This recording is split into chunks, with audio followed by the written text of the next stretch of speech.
बिलाशुबा शहीद की जो मौत है वो कौम की हयात है। तौसा धरती का एक और सपूत हुर्मत वतन पर कुर्बान हो गया। हकीम खान बुजदार बलूचिस्तान के इलाके पंजगूर में दहशत गर्दाना कार्रवाई में जामे शहादत नोश कर गए।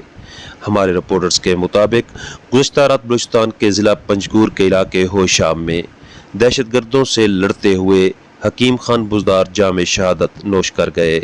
शहीद का नमाज जनाजा तौसा शरीफ में अदा किया गया। नमाज जनाजा में FC अफिसरान एहलकारों के अलावा सियासी और समाजी शख्सियात और अहल इलाका ने कसीर तादाद में शिरकत की।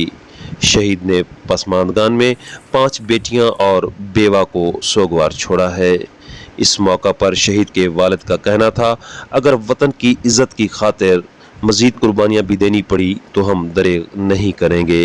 मुझे अपने बेटे की शहादत पर फ़ख्र है। आज मेरे बेटे ने मेरा सर फ़ख्र से बुलंद कर दिया। आइए आपको दिखाते हैं असमतुल्लाह बुजदार और काजी ज़फ़र की ये रिपोर्ट।